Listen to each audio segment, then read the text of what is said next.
What's up, everybody? Welcome back to the Words from the Nerds podcast. And I know if you're watching us on YouTube, you're probably missing a familiar face. And we're missing him too. Old Benji boy decided to ditch us and go to the podcast down the street. Just kidding. He is on a little vacation with the fam. I won't dox him, say where he's on vacation, but it is a nice, glorious place. He's dearly missed. We'd love to hear his thoughts on this week's news and Agatha and Penguin, et cetera, but I'm sure he'll fill us in next week with little minute thoughts. But other than him, I am joined by my other lovely co-host. Okay. It couldn't be an episode without the new soundboard. Did I say lovely co-host? I think I misspoke. Just co-host. Aiden, how you doing tonight, pal? Huh? This is an old crew episode. Just us two. Oh man, that actually. When was the last time that it was just us two? Because we had the Dune episode that we brought Benji Boy on for. I think we might have did one more with just us, but no, we actually didn't. So, and the episode before that we had Ben on, so it's been over a year since it's been just us two. It was our Fantastic Four episode where we found out that it would potentially be Cousin, and Vanessa Kirby, but at that point in time we didn't. Oh, and Joseph Quinn, but we didn't hear anything about Pedro Pascal as Reed. I think. But anyways, a nice little throwback Thursday, because this will be posted on Thursday.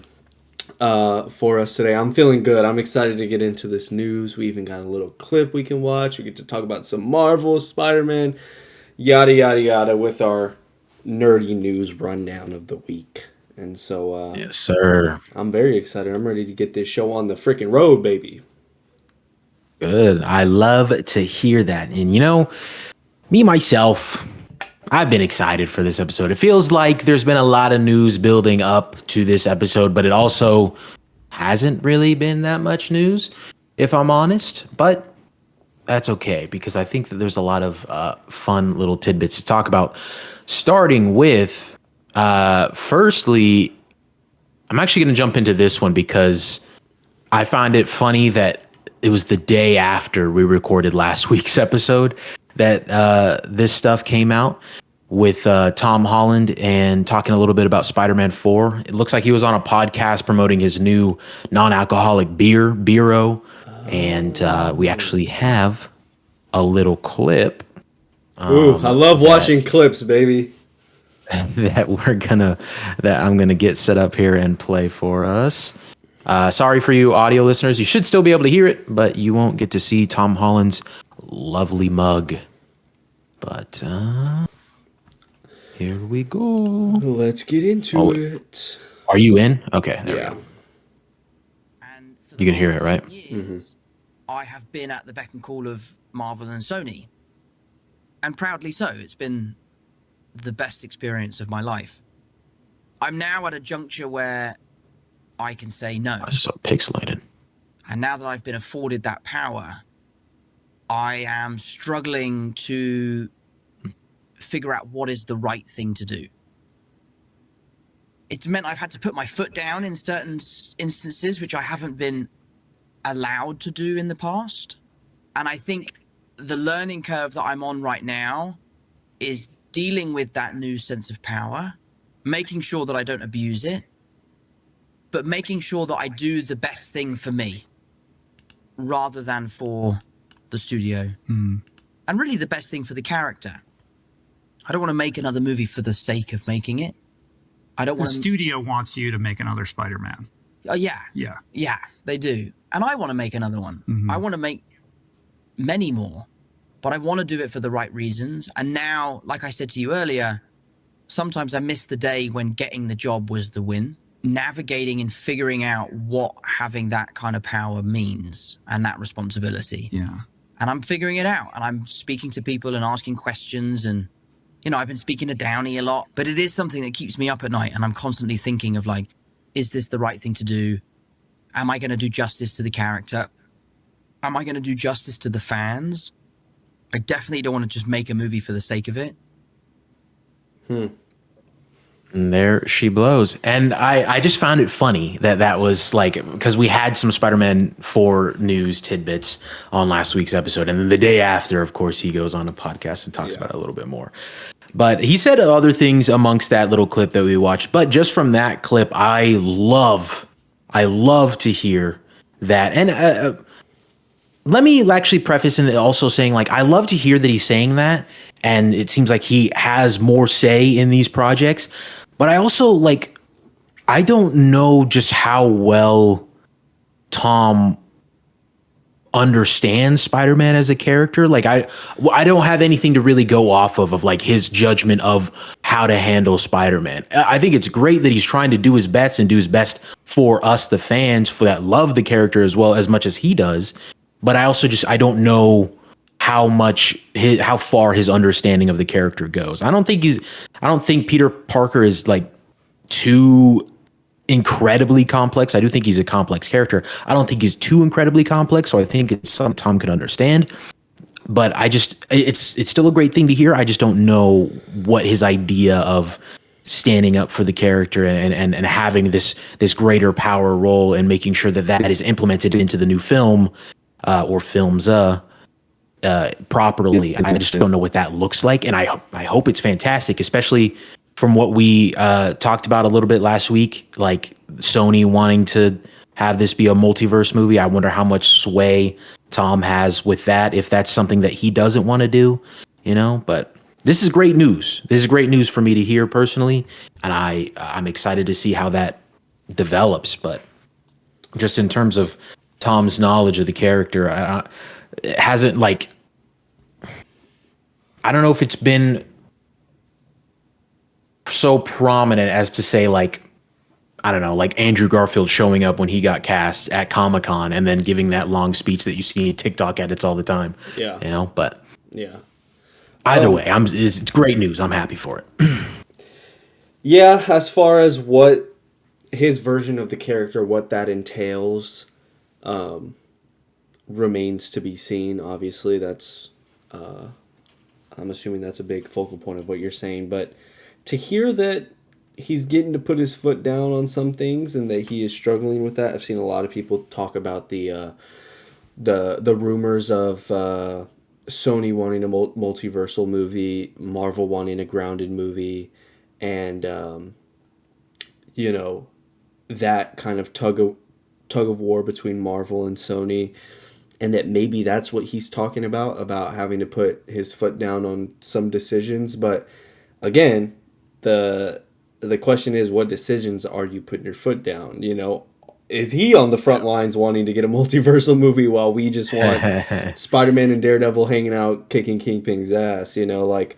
What does Tom Holland want? What is Tom Holland saying in those rooms is what remains to be seen. But the fact that they are giving him some of the keys to the ship, especially with the news last week that we talked about of him being possibly a lead in Doomsday, it is very interesting. And again, I will talk about some more of where we even think Spider-Man 4 will land in the crowd of Marvel movies and slates and whatnot. But regardless, I thought that was a really interesting clip. I thought it was cool that he went on a little a little media spree these past couple of days. Things are still coming out even today, this morning of things he's saying about, which I'm happy that he's so open to talk about the Spider-Man stuff, I should say. But yeah, very interesting pieces of conversation. I know there was other clips from that podcast that he did. I'm mad that I couldn't find the other ones, but I do think it's very cool to see his him being so open about it, and so open about some of the stuff he's had to put his foot down on. I'm excited to see what it is if that ever comes out. Yeah. Me too. This other little tidbit here from this same interview that we have is he talked about how he got to read the script or the potential script for Spider-Man 4 with Zendaya, and he was jumping around the room excited, like of the potential of it all and what it could turn out to be. Him and her apparently really enjoyed it. Which, we talked about last week, our thoughts on Zendaya coming back as a whole, so we won't delve deeper into that again. But either way, I'm sure just them being together, I'm sure she would have read it to some degree. But it's cool to see that it lights a fire under them and they're excited. But I'm sure they were also excited about Spider-Man Far From Home, And so look how that turned out. But man, he's not even here to defend himself. That's kind of the idea that I guess I was diving into earlier, is like, I don't know.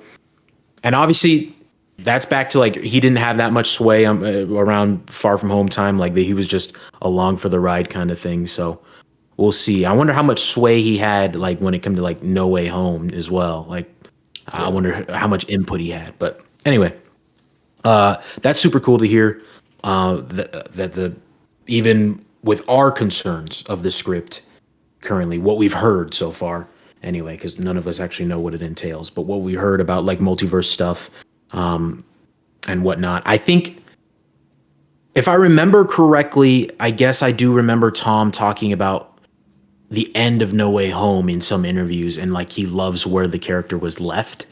And so if he likes that, I would imagine he would be pushing for this non-multiversal idea rather than bringing Toby and Andrew back again, like we've heard in so many rumors. So I imagine that he would be for the side that we're kind of leading towards as well, but who knows? But if he's that excited about it, I hope that is the case. Yeah.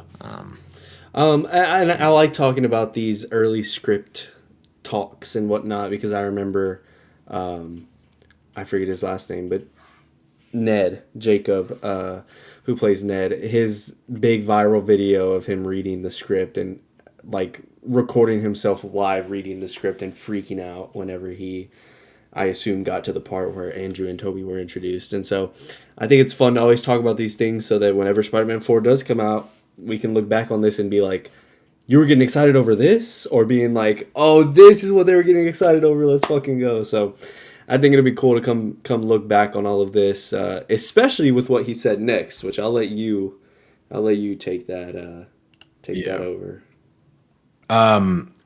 First, I'll also add, because as Aiden mentioned, he's been on like a media tear, I think, just to promote his new non-alcoholic beer, Beero, buy it now.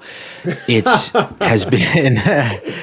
He paid me. It's been a lot, truthfully, but I mean, I love it. I feel like we haven't seen him for a minute, aside because like he was doing his Romeo and Juliet thing. But anyway, he was also on Jimmy Fallon last night or the other night, I believe, and I guess that's where he like confirmed that Spider-Man 4 is in the works, because I don't think it had been like officially said by anybody, just like some points from discussing film and whatnot. But yeah, Spider-Man 4 is working, it's coming, and he said that they start filming in summer of next year, so we'll see that around 2026. But what Aiden was alluding to, what Tom was on Good Morning America today, and he was asked about Spider-Man 4, of course, like everybody wants to know about, and he said that so far it's looking like something a little different, but he thinks that the fans will respond to it. Very key wording there, but I'll let Aiden take that. I'll let you take point on that one. We were laughing before we started recording because he didn't say fans will respond to it good or bad. He just said they'll respond to it, which is so funny because there are so many times where I'm like, this was a decision, or this was a definite move, or this was a movie to make. They did that. And so for him to say fans will respond to it, yeah, well, no shit, we will, but like that kind of scares me. I've seen people joke that it's a musical. Honestly, like at this point, that just worries me even more because I'm like, yeah, it's a joke, but don't scare me like that because if there was this is not a universe where comic book movies being made into musicals doesn't exist. We literally just got that last month and it was atrocious. So, or earlier this month and it was atrocious. So, don't even put that energy out into the air. I don't know what he could be talking about at all, saying it's something different. Again, it could be the grounded aspect. Homecoming, I guess you could say, was like a little bit grounded. No Way Home definitely wasn't. Far From Home, he wasn't even in America, so like I don't really even count that because you can't really say that it is grounded because a grounded Spider-Man to me is someone in the is like a Homecoming where he's in the streets of New York fighting off these villains, and so I'm hoping by something different he means a grounded Spider-Man in New York with other street level heroes. That's what I'm praying. With other heroes, yeah. Like that's That what would be I'm something hoping. That's what I'm hoping he means by this. Now the different that I'm scared of is a Morbius, Vulture, Venom team up bullshit multiverse story that like that's this something different that I'm scared of when it comes to this. So again, we're just still in that wanting to pick Tom Holland's brain about all of this stuff type of stage in our Spider-Man 4 countdown. So yeah, I mean, all we know is that we will respond to it. Yeah, there's a lot of talk recently as well with, and this isn't a spoiler, he's been in the trailers, with Venom 3 coming out and Null being present in that movie, and apparently there's setups and stuff for Null.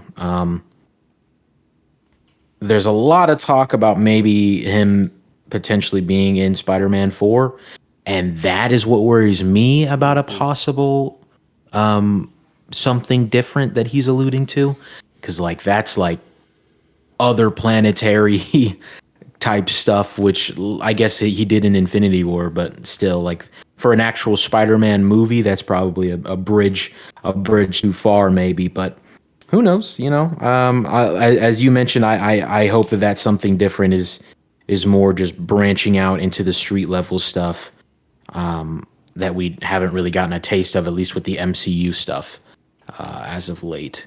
Like, oh my God, I need Scorpion, man. I need Scorpion, bro. Yeah. I need him. Yeah. But yeah. I'm sure I will respond to it just as I have so elegantly responded to Far From Home and Homecoming and No Way Home over the years. Yeah. But the Tom Holland news doesn't stop there, because The Tom Holland episode. Hey, episode 69 is a Tom Holland episode. It's only fitting. It's only fitting is crazy. Finally, Tom Holland's agent pulled a big one home, baby. He pulled a big one home. Tom Holland has officially been cast in Christopher Nolan's next film, which is to be released in 2026, July 2026. Yeah.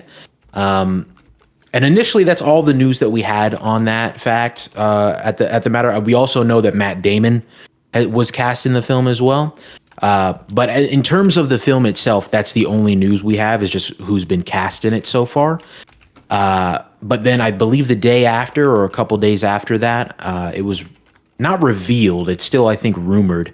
But Christopher Nolan's next film is apparently going to be like a period piece about vampires set in like the 1920s. And hey, man, I told you guys I'm not the biggest vampire guy. Yeah. That's why Blade was so low on my most anticipated list. But you know, there's a place for me in vampires. You know, like I might not like them that much, but I'll still be there. I'm still gonna be there for Ryan Coogler's rumored vampire period piece. So, hey man, I'm gonna be all, and it's Christopher Nolan. I'm gonna be all over this, and with Tommy Boy up in there. Come on, yeah, talk to me.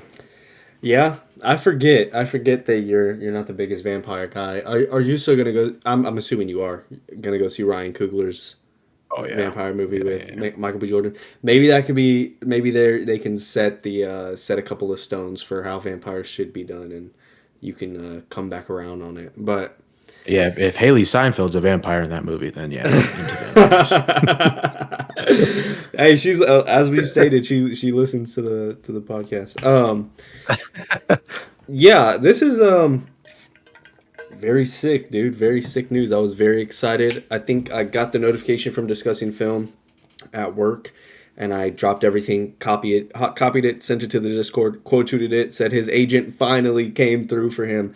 So I'm very excited for this. I'm hoping that this, I don't know, here's the thing. I hope that this opens a lot more doors for him in these, with bigger directors, with, bigger, quote unquote, blockbuster movies.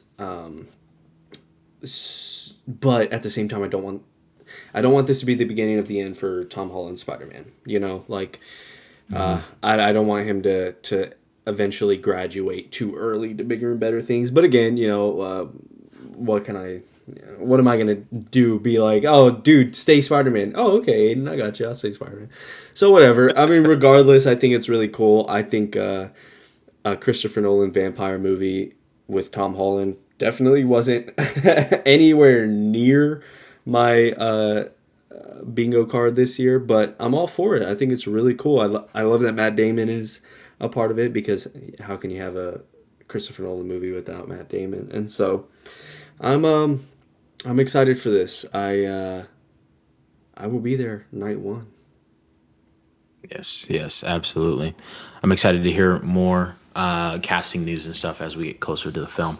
I will also say I saw a tweet today in respect to in relative to this movie. Somebody said that if this Christopher Nolan movie, does well and Tom does a good job in it, that he's never going to play Spider-Man again.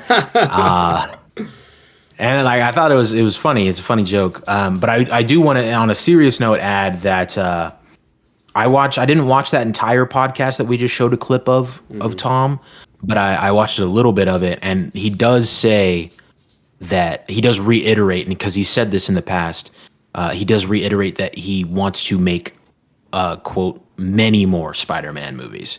Yeah. So, and that's after No Way Home was on and everything. He's still saying, because I remember after No Way Home came out, there was a lot of like we on Twitter and whatnot, people were thinking, come on, like he might be done. Like this is kind of like he seems tired of it, kind of thing. But he's reiterated that fact, and now I don't know if that was just saying things or if he truly wants to stick to that wording. But yeah, I think he's going to be around for the long haul as old Peter Parker.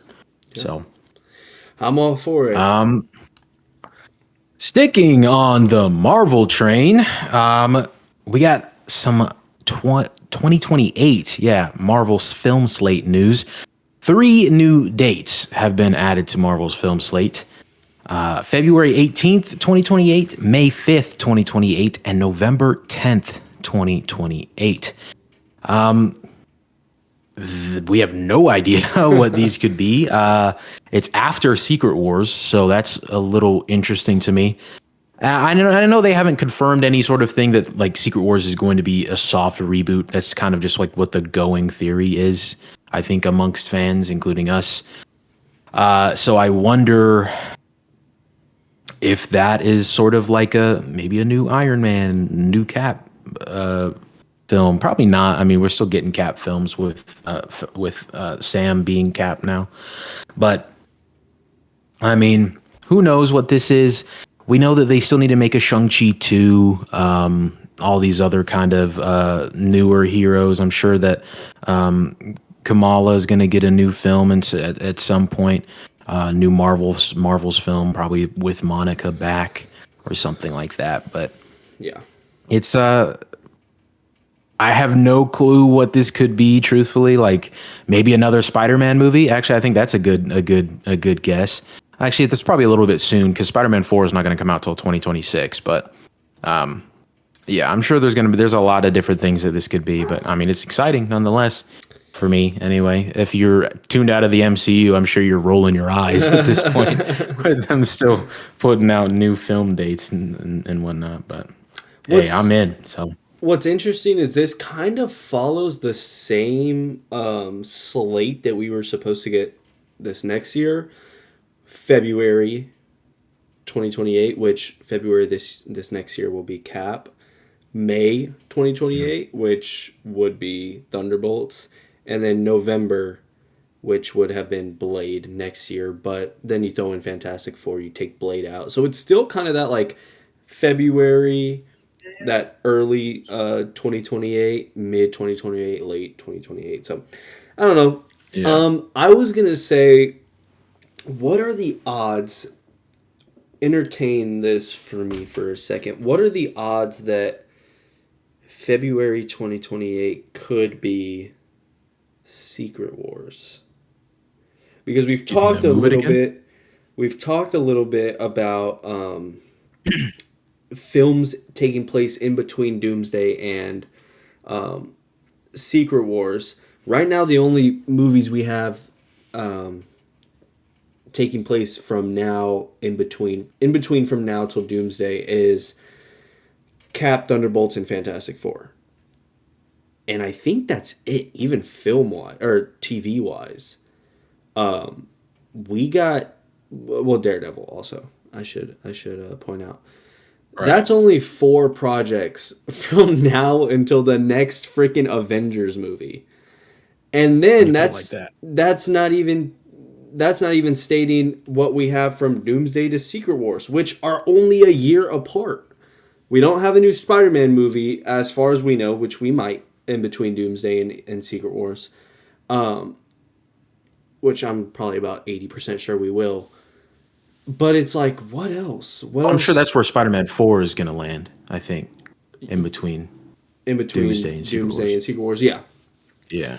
But again, Doomsday's coming out 2026, early 2026. And then I think May or something, yeah. So then Secret Wars is just going to come out the next an exact year from there. If we're following this same slate, that's only 2 movies in between Doomsday and Secret Wars. But if you push Secret Wars to early 2028, that gives you a whole extra year of movies. I don't know. I'm just really trying to rack my brain about if they do keep Secret Wars in the 2027 slot, what in all hell could these movies be? I mean, maybe an X-Men movie. Again, it just depends on what they do after Secret Wars. If we are doing a soft reboot where we kind of take some of these same heroes and just kind of do what the comics do, where you merge Miles and Peter into one universe. You add in a couple of heroes that we hadn't seen yet, and you create a whole bunch of new storylines. Maybe this is an X-Men movie. Maybe this is a Young Avengers movie, to where you can bring some people back, recast some other people, and kind of go forth with the universe at that point. But regardless, some really interesting bit of news to just drop some 2028 slates, because do we even know any 2027 movies? I know we keep talking about it, but like, I don't even think we know any 2026 movies. We still need another Black Panther. Yeah. And I do think you're right on the money with the Young Avengers, especially after the post-credit scene of the Marvels. And fucking Beast was in the post-credit scene. Like, Beast was there. People seem to forget that Beast was literally right there. I could see that thing being like a tee up to just Secret Wars, though, like or Doomsday. I could see that just being something for that rather than like its own separate film. Yeah, but I could be wrong. I mean, I don't know. It is. God, I love getting these future bits of news, and one of my favorite things is speculating all of the crazy Marvel stuff that comes out. And so regardless, I am very intrigued by it. It's just like, what the hell could this be? Like, what? Yeah. Where do we go from here? Like I said, we have Cap, Thunderbolts, Fantastic Four, and Daredevil next year. The year after that, I assume we did say early 2026 we get Doomsday, right? So Yeah. we lead all of that into Doomsday. We assume 2026 another Spider-Man movie will come out, so that's Doomsday and Spider-Man. You got another movie and possibly another TV show, and then Secret Wars in 2027. And then we don't know the rest of 2027, but we do know 3 films will be coming out in 2028. Yeah. I don't know. There's so much left to show, man. It's crazy to That's think, what I'm like, saying. because they came out at Comic-Con 2022 and showed us the whole slate of Phase 6, and there was only 3 movies on it at the time. It was Fantastic Four, and at the time it wasn't Doomsday, but Dynasty and Secret Wars. And so they still have not filled out that slate any more than than it was when they first showed it off to us, and it's now been 2 years since they showed it off. So that's kind of crazy to think about. And I also think it's a great point you said. Like, we're very close to we're only like 4 projects away from the next Avengers movie. But I guess when you also think about how long it's been since the last Avengers movie, but at the same time, the last Avengers movie was very much an ending to a lot of storylines and whatnot. So it makes sense. But closer now than we've ever been, and it's kind of crazy to think about it that way. But yeah, it's a strange way, and I don't think this was an announcement. I think this was just something that was added and people picked up onto it or something. So, yeah, we'll have to see. I think that they look at these new dates and stuff as just very flexible. Like, they just put them in there so they can have them, and other filmmakers and other studios know about them, and then they will move them around however they see fit. Just like I think Fantastic Four is going to be moving away from Superman, because it seems Superman is very hard locked. James Gunn talked about it at NYC Comic-Con just recently about how there's a cut that's already made, actually he didn't say that at New York Comic Con. He said that on Twitter. But there's a cut that's already made of Superman, and it's coming along really well. And they are still filming Fantastic Four right now. So I can see that getting pushed back, truthfully, especially now with leading into the next news story. If you're done talking about this one. Yeah, I mean, I was just looking through the replies and a lot of people seem to all be on the thought of this is the mutant saga, X-Men movie, and then everyone else just being like, I'm not going to be alive by January 2028. And someone said, man, I'm going to be looked at as a bum in 2028 for still going and watching superhero movies. Damn, bro. Damn. Come on, bro. They're trying to get me here. That's crazy. But yeah, no, just, I mean, people just speculating. A lot of people, I guess, think it is X-Men, which, all right. Anyways, yeah, you're good to go. Leading into the next story, I think it'd be perfect for them to move this then. And I actually think that this is like the beginning stages of them gearing up to make this move. Because originally Blade was slated for this. But Blade is, or has been, delayed indefinitely at Marvel Studios.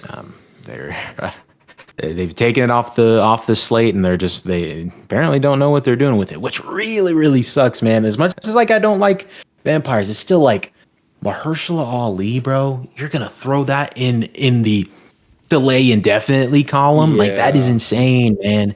That's so crazy. I'm not going to be surprised if he walks from this movie, or if the movie gets canceled as a whole. Like, I'm sure that's very shortly behind this decision.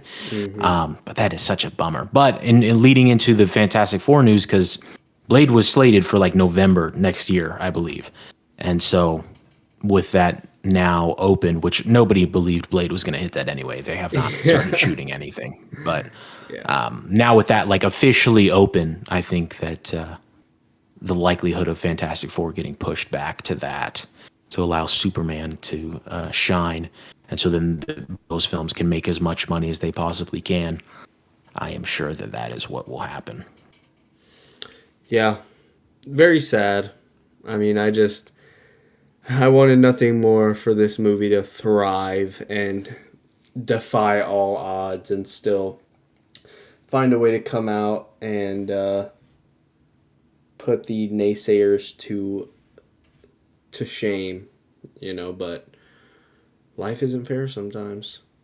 And I guess it's just gone with the wind as of this point. Very unfortunate, man. Gosh, a Blade movie with Mahershala Ali would have cooked so hard. Man, just hearing his voice when we rewatched Eternals, man, got the chills going. Got the chills going. It was crazy. Yeah. Such a bummer. But on to our last bit of official Marvel news. We have a little bit more after this, but we'll get into that. Daredevil again officially begins on March 4th, 2025, which is insane. We're going to have so much going on in that first little part of the year. That is, it sounds like at one point we're going to have Invincible, Daredevil Born Again, and possibly, there's no hard date for The Last of Us Season 2 yet, but The Last of Us Season 2 all running at the same time for a little bit of time. That is going to be insane, man. There's probably something I've even forgotten that might be running at that same time as well. I like Severance. Severance just had their trailer for season 2 today, and that starts like January 17th or something. I don't think that's it'll probably be gearing up to end if it hasn't already ended by the time we get around to Daredevil starting. But still, crazy time, 2025. And that same trailer that we already saw before leaked out of New York Comic Con. They showed it to attendees at New York Comic Con. It still looks just as good as ever, man. I'm excited. Very excited. I can't wait for them to release that in HD. Oh my god, dude. It's going to be absolute cinema. I'm so excited, bro. Like, I keep forgetting just how close March is. Like, it's already October 22nd. Like, we're already almost done with October. And then we just got... When that starts, bro, when the show starts, we will have already seen Cap, Brave New World. Yeah. So, that's crazy to think about, too. We've seen Red Hulk. Damn. I'm excited, dude. I'm so freaking excited for some more Daredevil. Just please don't be mid. Like, Marvel can be real deceiving with their trailers. And so I'm like, oh, it's amazing, but please don't be ass. Yeah, bro. Yeah, I don't know why they don't just drop it, bro. Why don't they just drop this trailer? With it coming out, the show airs in 5 months. Like, less than 5 months. Like, and you know that the trailer is already leaked. Just let it drop in HD, brother. 5 months out, now's the perfect time to drop the first trailer. We'll probably get it tomorrow now that we're talking about it right here, and we'll be a day behind Probably, again. bro. I swear. But yeah, super excited. I love Daredevil seasons 1 through 3. I think all of it's great, and I'm super excited to get everybody back. I don't want to go into my spiel about Karen and Foggy again. I've already done that whole thing. So, Yeah. But some more recent news and some more upcoming, technically, news. Venom 3 comes out this weekend, and we have some early reviews and early reactions to the film to talk about. But first, we got that lovely Rotten Tomatoes score. The film appeared on Rotten Tomatoes with a 37% approval rating. Wowzers. I don't remember what Let There Be Carnage started with. I know it's way lower now. I believe it's super low. 57 audience. Or 50, Really? 57 critic, 84 audience, yeah. Well, that's way higher than I thought. Yeah. Wow. Okay. That's surprising to me. Interesting. That's actually super shocking. Because just from the trailer alone, I would have thought that this third one is going to be better than Let There Be Carnage, but we're starting at 37. Okay. Yeah. Interesting. That is interesting for sure. You visual listeners, you might have seen I have the popcorn bucket in my background now from this film. I have not seen the film. I just bought the popcorn bucket because I think it's cool. It's Venom, and it's cool. So That's about it. But, getting into some of these mixed reviews, I don't have any to actually read, but I can give us off some cliff notes from a couple of them that I remember. Our boy Soups, Matt Ramos, he seems to have enjoyed the film. He said that it was the best of the Venom films, and it was actually very surprising how good it was to him. He's probably about one of the only people I've seen be super positive on it. Everybody else is just like, yeah, it was all right. It was not really my thing, but it was enjoyable. To not a good movie. It's just not good. I had some fun here, but it's just not a good movie. So, I mean, it's hard to say that like that's not what I expect from a Venom movie, because I mean it has come to be what we expect, and it makes you think, man. Just like as we're watching a TV show based on a villain from a very popular comic book character, and then we're watching a movie based on a villain of a very popular comic book character. And just to see the stark difference in quality, which again, haven't seen the movie, so I guess I shouldn't speak out of turn here.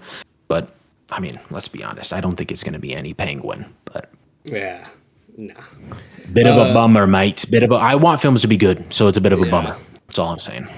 I'm looking through some of the Rotten Tomatoes reviews. A lot of people just saying it's really sloppy, unforgivably sloppy. Abby Olkese from The Pitch had said, unforgivably sloppy. 3C Films had said that, the humor, the Eddie and Venom dynamic, and wild final battle will be enough for some, but not for me. So yeah, it looks like the consensus is that Eddie and Venom get a nice send-off, a nice careful send-off, and that the movie's sloppy as all hell. I mean, I could have told you that without having been watching it, so my opinion going into the movie has still not changed. I think they're just dumb fun movies. Cool, I like seeing Venom. I think has a cool design. I like to laugh. Just give me that. I already know what to expect with a Sony villain movie. I already know what to expect with the Venom movie. I can't go in and be like, oh, this wasn't a 10 out of 10. Why were you expecting a 10 out of 10 is my first question. So, it's just whatever. I really want it to be good. I really want to at least come out and be like, you know what?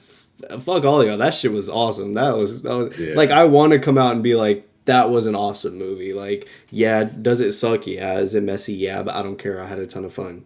That's all I'm asking for. So, I feel like that'll be the maybe you'll get that with Craven, man. Maybe you'll get that with Craven. You know what I have to say to that? That seems like it's gonna be your kind of thing, bro. Trust me. Yeah, no, I don't know. We'll see. In our final little tidbit of news, a critically acclaimed, I believe, show on Netflix, Beef, which Aiden and I are huge fans of, have been from the start. Some news on season 2. I believe we knew this already. It just wasn't official. But we have the cast: Oscar Isaac, Carey Mulligan, Charles Melton, and Kaylee Spaney. Yes, woo! Kaylee Spaney, who is on fire this year. Yeah, she is on fire this year with Civil War and Alien Romulus. And, of course, a bunch of Last of Us stans want her to be Ellie as well. But dude, don't. Why'd you have to ruin my night like that, man? It's a very, very fire cast. I am very excited to see what they do with this cast. And we also have a little, very small sort of synopsis for this season of the show. It's described as a young couple witnesses an alarming fight between their boss and his wife. oh my gosh, triggering chess moves and coercion in the elitist world of a country club and Korean billionaire owner. Dude, this looks, oh my god, like it looks so fucking good, man. Like it looks like it's just gonna fucking cook so hard. I mean, Oscar Isaac and Carey Mulligan are freaking tastic actors. They are, like they are the mentors in this world of fantastic actors. And then you bring in Kaylee Spaney and Charles Melton, two amazing actors as well that could be the what do you call it, mentees, learners, I don't know, like you just have like what I'm trying to say is you have tons of amazing freaking actors from all types of age ranges. You already have a sick premise. We know what Beef, season 1, how amazing that was, the premise of that. And then you just top it off with that beautiful freaking synopsis. Like, oh my god, I can see the cinematography right now, man. It's just gonna be gorgeous, dude. Like, I'm all for this. I can't freaking wait, dude. Yeah, I am immensely excited. Season 1 of Beef, I still love to this day, and I was a little bit bummed initially when I found out that it was going to be, when it continues, it's going to be more of an anthology. But I mean, with just going into this idea of this cast, and the possibilities of what can come of it, I think I've warmed up to the idea a lot. Obviously, I would love to see more from Steven Yeun's character, and I forget what's that actress's name. I want to say it's Julia Song. I could be wrong, but both of those characters from Beef, I'll find her name here in a second. Both of those characters, I just the way it ended, I think I had a little bit of a yearning for more sort of idea from that. Ali Wong, that's her name. Wong. Thank you. Jeez, yeah. I would love to see more from them, and maybe it's going to be one of those. What's a show that I could liken it to? I watch a lot of anthology series, and one I just recently watched. I think it's on Amazon. It's called Love Something. I don't know. It's called Love Something. But basically, there's 3 seasons. Each episode is with different characters, different actors, and every now and then, you'll see a different actor show back up. From a different love couple that they did their little spout together. One that I really enjoyed, and this wasn't like an anthology. This one's more like the Beef, where you follow one character for a season and then go to the next one. It's actually one that made me fall in love with. Oh my God, not John David Washington. No, who was the guy that we wanted to play Reed, who was in Ant-Man and the Wasp: Quantumania? We did this a couple episodes ago. William Jackson Harper. Thank you. We did that same thing with him a couple episodes ago. Did we? Dang it, bro. I don't know what's so hard about his name for me to remember, but that show made me fall in love with him. And obviously I had already seen him on The Good Place, which is more just like a comedy, but he plays drama so well as well in this one. And I oh my gosh, I'm forgetting the name of this one too. I'm forgetting the name of everything, bro. But basically it's another show about love. I'm a sucker for a good romantic thing. The first season has Anna Kendrick in it. And then the second season is all about him and his character. I think it's called Love Life. Yeah, it's called Love Life. But basically, the whole season you follow Anna Kendrick, and then the second season you follow him, and then Anna Kendrick and him have one episode together where they're they cross paths with each other, and you see who she's married to now, kind of thing, and it's that kind of cool thing. So I'm sure though they might play around with that sort of idea, especially they said in the synopsis for the show, a Korean billionaire owns this country club. And now, obviously, Steven Yeun's character was not rich. That'd be sick. By any means at the end of that show. Yeah, so I don't see that. I don't see that being the case. It's probably more than likely referring to Charles Melton. I'm sure his character is probably going to be the rich Korean billionaire. Oh, I figured him and Kaylee Spaney would be the young couple. You think it's just going to be somebody else who's the Korean billionaire? I feel like it's weird to Yeah, it is weird to put mention that in there if it's not going to be one of the main stars, you know. But I don't know. So I could be wrong. obviously, I think Oscar Isaac and Carrie Mulligan was Carrie. Dude, was she? Hold on. My brain's about to break. Hold on. The Place Beyond the Pines. Have you ever watched that movie? Ryan Gosling? No. No, it's not The Place Beyond the Pines. It's, oh my god, I'm stupid. It's Drive. The fuck? Drive.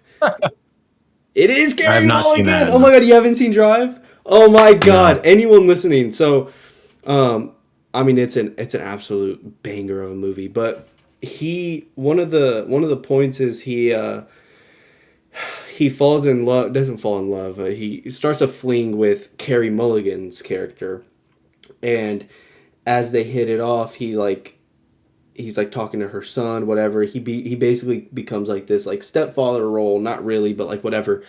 Because her husband is in prison because he got into some really bad shit with some really bad people, and she's not really happy with him because he left behind his son. He left his son to dry. He gets out of prison, and it's Oscar Isaac. And so Oscar Isaac and Carrie Mulligan were a couple in Drive, and whatever, all hits the fan. It's an amazing movie. I can't believe I got it mixed up with Place Beyond the Pine. He kind of plays the same character in both movies. Anyways, so that's really funny that they played a couple, because I assumed they would be the couple. A young couple witnesses an alarming fight between their boss and his wife.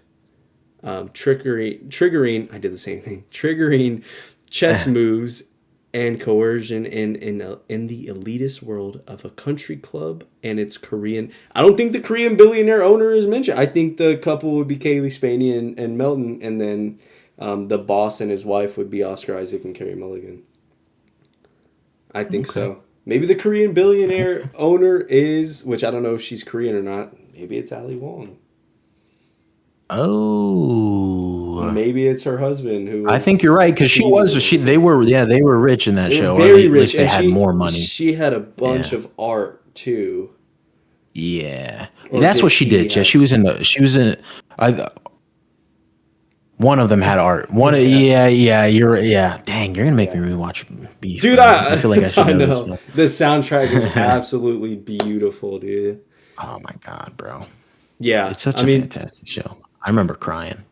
I don't know what I cried about, but I do remember crying. I cried. At some point. Dude, the most iconic moment is whenever he's driving away and he's like, and she's like, what does she say in the back seat? She's like, where are we going? Or whatever. He looks up and he's like, fuck, and it just ends. Oh my god! Top tier. Yeah. Okay. I don't remember what she said. I do. Okay, I remember. Okay, I remember So when they were good, driving, dude. Oh my god, it's just so sick, man. It's just such a well thought out show. I love it. Yep, we are super excited for Beef, but that brings us to an end of our news section, and we can finally talk about the meat and potatoes Oh yeah, of this last week. Starting our with two main shows.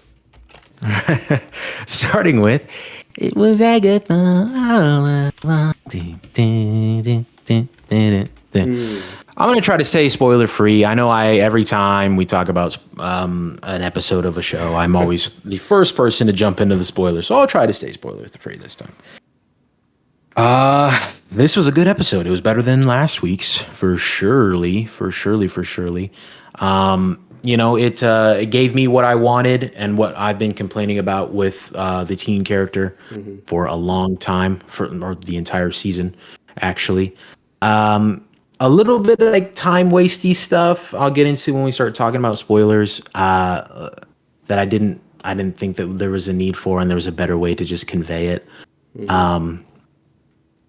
But it was cool to see, and I also to get like a better understanding on a character that I don't entirely understand, because he was introduced in comics way after I was like really into comics. I still am into them, but just not as much anymore. So to see all of that come to fruition and whatnot, and see how that is explained, because I never admittedly fully understood it, but It was cool to see. I'm assuming that they stuck very close to how it works in the comics, but I could be wrong there as well. But yeah, it also at the same time I enjoy what it did for that character, but I also think that it took too much away from the current stance and of where the entire point of the show really, the witch's road, that kind of thing. So it got back there eventually, but it was kind of like in a half-assed way, it sort of seemed. But good episode, better than a lot of the other ones, so I can't complain too much. And Joe Locke, is that his name, the guy who plays Teen? That sounds familiar. He did a good job. He did a really good job with this episode. And oh, that's what I was gonna say. The character who plays his boyfriend in the show, a funny little tidbit. At least I find it somewhat funny. I used to watch this show on Amazon before it got canceled, called like Into the Wilds or something like that, and it was about this group of girls that get. It's almost like Lost. They were on this plane, and then it crash lands on this island, and they have to survive. But then they end up discovering secret things about the yada yada yada. It got a season 2, and in the season 2, it was a group of boys, and then that guy was in one of the group of the boys, and he gets in an argument with one of the guys on the island, and one of them said that he looks like an MCU nerd, and then the guy said. The actor who plays the boyfriend, this is why it's funny to me. He's like, "Excuse me, I don't do the MCU." So just to see him in the MCU now, it seems funny to me. But That's funny. Yeah, good episode. Good episode. What can I say? Nothing extraordinary, but it was good. Yeah, I got to be honest. I think this was my favorite episode of the show so far. Oh, really? Yeah, I liked it a lot. I don't know, something about the way we did agree his name's Joe Locke, right? Fuck it, we'll go for it. I think so. The way he plays the character of Billy, I think is just so good. The right amount of sassiness, the right amount of facial acting, the line delivery he gives sometimes is just perfect. So to center most of an episode around him, little backstory stuff, getting to see a lot of Westview stuff. I had a good time. I think this was one of the easiest watches so far throughout this show. I thought it was a lot of fun. I had a lot of fun seeing him play detective a little bit, seeing some things from his perspective. I had a blast. I liked it. It was my favorite episode of the show so far. Spoiler thoughts now. 3, 2, 1. What did you think about the return? I'm sure I think I can kind of already based on your review. I forgot to text you about that. Yeah. What did you think about the return of unfortunately confirmed just Ralph Boner this episode? Yeah. I think it was a cool, nifty thing, but like other than that, it was just like a why? Like why bring him back? You know, like Yeah. I guess he's the most like in the know of all the characters that we saw, but he could just as easily could have, I don't know, gone to Westview and talked to one of those people that were in the Hex and experienced that sort of thing as well. I can't remember if they gave some sort of reasoning as to why he didn't go into Westview and do that instead of meeting with this random stranger guy. But I always love seeing Evan Peters. He does a good job. Yeah. So, I was grateful just to see him, I guess, but it didn't do anything for me in the sense and it also didn't like make me angry that they like are tripling down or doubling down or whatever on this on Ralph Boner. I don't know. I'm gonna be honest. I don't know. I feel like he could still have some powers because think about this, right?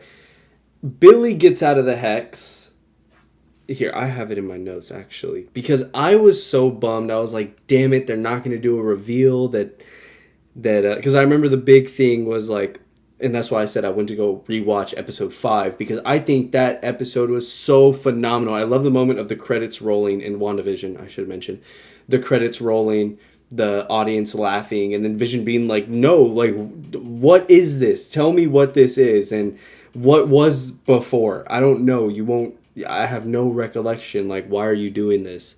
And then ending the episode where he's like, you know, he's saying he's not at the door and he's like, hello. And they hug. I just thought it. I mean, I like, oh, dude, that episode is so good. But anyways, there was a moment because I had in here, like, I love seeing Evan Peters, but I hate that he really was just a regular dude that Agatha picked out and was like, you can be her brother. Like, I don't know. Yeah. Cameos are great, and I love seeing actors come back and play like old roles, but when it leads to nothing, it's like, is this a cameo or is it just some random dude? Like, yeah, it's Evan Peters from the Fox universe, and like, but these characters in the show don't know that. Nobody knows that. It's just us, the audience. So we're just like, oh, cool, he's in this. Like, as far as it's just Evan Peters playing a character in the MCU that is just a nobody. And so, I don't know. I was real upset because it's like, I hate that he's just never going to be Quicksilver in the MCU. It makes sense. I just don't love it. But they start talking about like where everyone is at in the like where everyone thinks they are in the MCU, and Vision, it could be parts. Wanda's dead. Here's the thing, though. Billy, as far as we know in this show, I forget the name. Lilia. No, that's not her name. The witch that does the fortune tellings. She says that he is living 2 split lives. I took that as he was around the Hex and Wanda picked him out to be her son.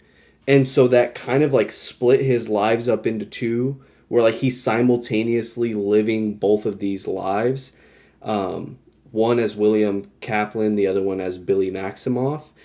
And when the Hex explodes, or when the Hex is no more, he comes out of that still having his powers, which was reading the minds. Tommy was a speedster, and so was Ralph Boner playing Quicksilver. So if Billy got out of the Hex with his powers, would it not make sense to also, because we saw Evan Peters using his powers in the Hex. He was speeding around everywhere. So he was full and well Quicksilver in that Hex. So why would he still not have those powers outside of everything? As far as we know, the same exact thing happened to him and Billy. Yeah. Unless it's because the witch and because of that puzzle piece he had. I don't know. I would say, well, the thing that confuses me, and they explained it in the show, but it's still just, I don't know if they just did it in a confusing way. They said that like when Agatha was talking to him at the end, that Billy broke a rule to do what he did to be where he is right now. Mm-hmm. And by that, I assume that she means like after he was, I don't know, disintegrated or destroyed, after Wanda like made them disappear, his soul or his subconscious or something traveled into the nearest available body, because Billy like died in that, Billy Kaplan died in that car crash, I assume. Yeah, that would make sense. Yeah. But like how, I guess just Wanda's magic is that powerful. I was going to say like, but he was just a creation of Wanda's. How does he have a subconscious or a soul? You know, like I don't, it's maybe there's going to be more explaining into that, but maybe not. Yeah. But also, I think as for your question, I'm wondering, because it seems like witchcraft can be learned in the MCU, right? Like you can just study it and almost like Doctor Strange sort of in a way, even though Doctor Strange's magic is slightly different. I think you can learn it. And so I'm wondering if, since Billy had it learned and Billy went into Billy Kaplan's body, he sort of just still has that knowledge. I'm wondering, since now we know that Billy's goal is to get to Tommy, if we do see Tommy, I wonder if Tommy will have his powers, because Tommy's powers are not something you can learn. That's just something that you. Well, actually, no. I'm tripping because Billy can read minds. Yeah. Yeah, he can read minds. That's not something you can learn. So, yeah. So I think you're making a solid point. You're making I don't know. Like point. it Yeah, would I don't know make why he doesn't have his. it would make sense that he would still be a speedster, which I don't know. I mean, this is just me trying to cope with Evan Peters not becoming Quicksilver in the MCU and like whatever. This is just me trying to cope. In all of that, though, I will say I absolutely freaking love that his whole goal is wanting to find Tommy. Like, I don't, like, just this episode just, like, woke something up inside of me where it's like, holy shit, yeah, he wants to go find his brother. And, like, I don't know, I absolutely fucking love the scene where he's doing his research and he comes across a link that says, only person to ever survive the Witch's Road. And as he clicks on that link, his oh my god, what the it was playing the little vinyl. Oh my god, what record player. Oh my god, I'm tripping. His record player starts to play down the road, down the Witch's Road, over and like loud, like it just like kind of like creeps in loud, and he turns over and he's like, what the hell? And then he looks back and he sees like Tommy missing, and he's like putting all these pieces together, and it's, I don't know, it fucking hit, and it was so fucking good to me. I was like, dude, I absolutely love this right here. Just putting all these pieces together, wondering where his brother is. Like, he came out of that he came alive from that car accident and was like, Tommy, where's Tommy? And I just think that's just so brutal. And for the Witch's Road to be like the driving factor, and like his brother could be here. And so he's like, I'm going to befriend all of these witches. I'm going to like play a dumb look. I'm going to like, I don't know. I just think it's so fascinating. And it's just such a good motivator for a character, in my opinion, to where this episode, I was just like, holy shit, yeah, let's go fucking, like, I'm so excited to find Tommy now. I want to see what he looks like. I want their reunion. I want to see, like, I don't know, there's just so much in here that just woke something up inside of me that's like, holy fuck, I'm strapped in. Like, let's freaking do this.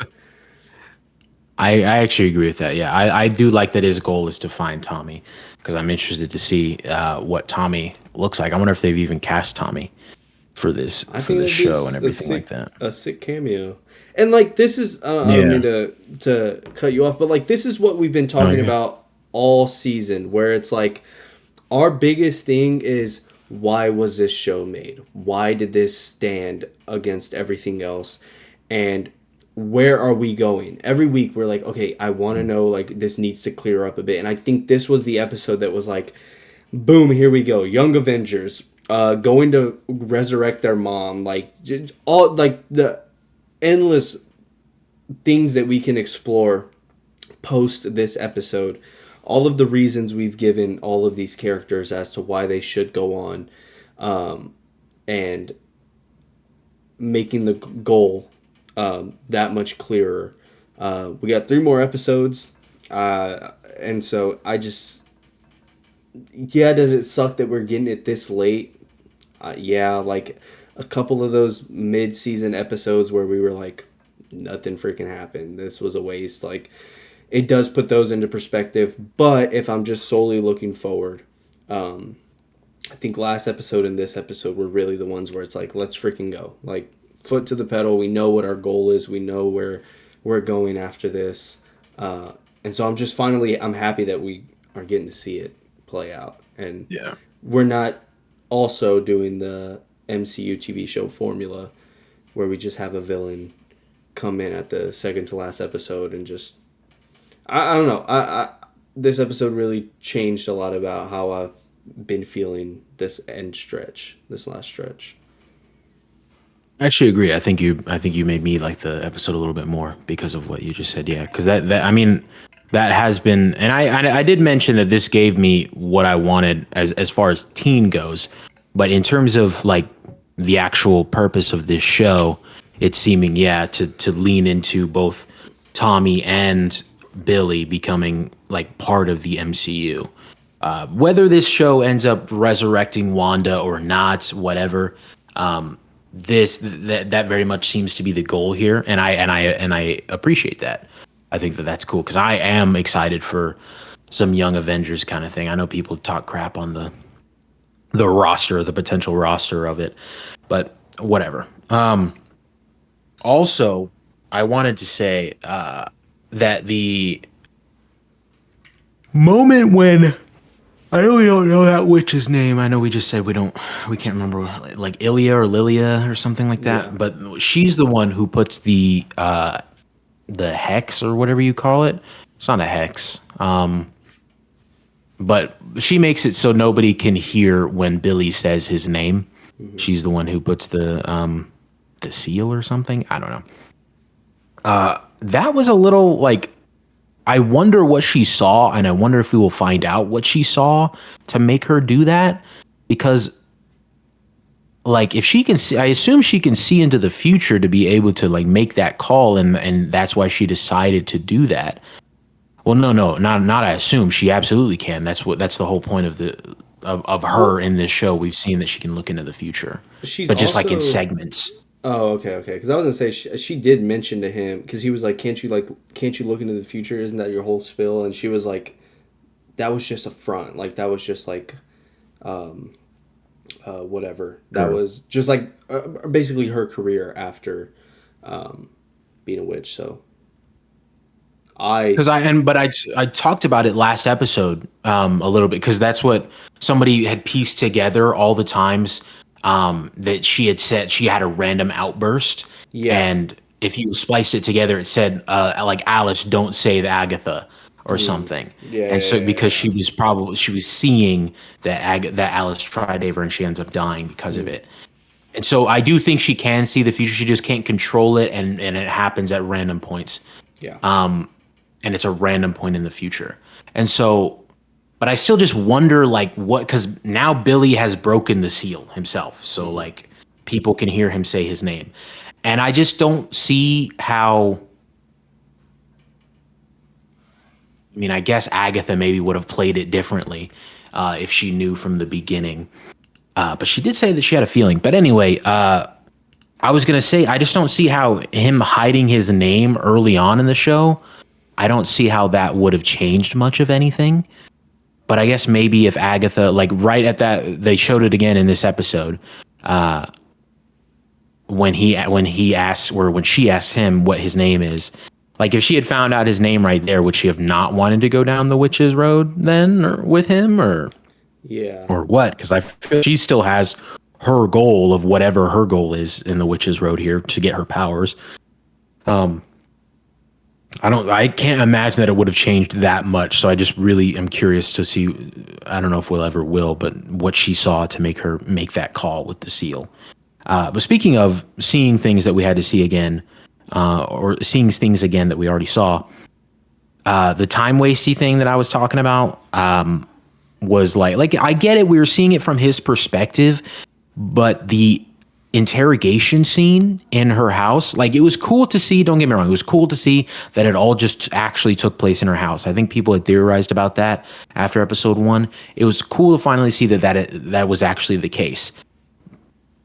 But there wasn't like this grand revelation from watching it from his perspective or anything like that.